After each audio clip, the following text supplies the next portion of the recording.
Welcome! This is Orbea variegata, also known as Stapelia variegata, and it is in bloom. It has a flower, but the flower is facing the other way. Here is the flower, and here is a fly.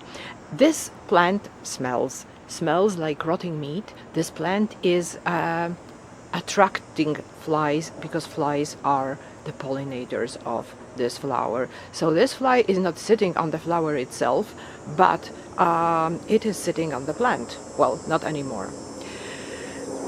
Before I show you the flower from the right side, because unfortunately it opened and it faces down, and it also is somehow obscured by other stems. So I will have to move the plant and the camera in order to show the flower to you. But before I do it, I would like to show you something else. This is a flower bud that formed last fall, and it never opened. There were two flower buds like that never opened, and throughout the entire winter they were completely green, they were fleshy. The flower buds formed last fall, and they looked alive, they looked like part of the plant until very recently. And the flower that I'm about to show you is the first flower of the season. So something has happened. It's quite late. I was expecting this plant to form flowers somewhere around spring, maybe late spring, but not late summer. And it's almost the end of August already. So let's have a look at the flower and let's see how beautiful it is, because it is quite beautiful. So now that we are looking at the flower from below, I noticed that the other flower bud that formed last fall is right here, and it's not dry at all. It is much thicker than it was when it formed, and I have no idea what happened with it. It is just very strange, and I have a feeling that the fact that this flower opened only now for the first time this season has something to do with these two flower buds that formed and never opened. Oh, you see there is a fly on the flower. So the flower is really beautiful. It is really beautiful. I hope you can see it. I will try very delicately to move it in front of this stem.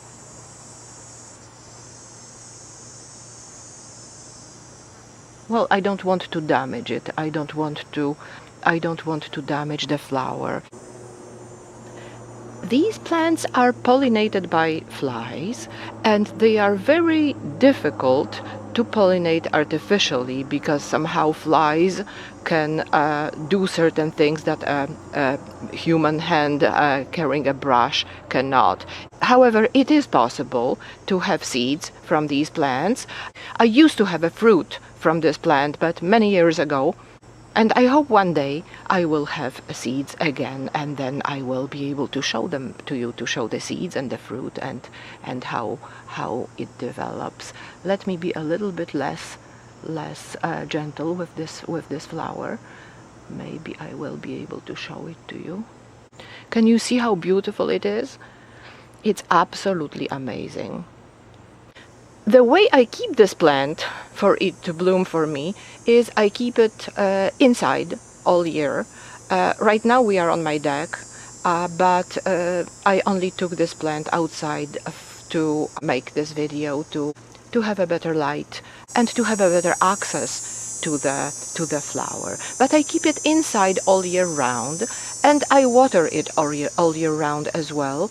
I water it a little bit less in the winter, but I don't let the pot to dry out completely. When it's almost dry, that's the time to water it, and water it quite abundantly. So that will be about once a week in the summertime and a little bit less often in the winter. But it's very difficult to say precisely um, how and when to water it, because it all depends on the temperature, it all depends on the humidity or lack of it in the air. The other thing might be interesting to have a look at is the color of the stems. As you can see, they are half of them are green, and this half is reddish in color. It's because the reddish side is facing the window, and it's quite a bright window. It faces south. And also the flower pot is quite small. These plants like to have their roots packed tightly in a pot. The soil is quite rich there. However, there is plenty of sand in it as well. So it's sandy soil, but rich soil. The other thing is that it's very easy to propagate this plant. If I broke off just a stem section, for example here, or this stem section, and put it in a pot with soil, however dry soil, and kept it there for about 2 weeks without watering, and then start watering just in a normal fashion. In a way, I would just water it anyways, then the stem would just take roots, and I would have a new plant. So it's very easy to propagate. Well, I hope you like my plant and that you can see the beauty of this flower. I just simply love it. Thank you very much for watching. Have a great afternoon.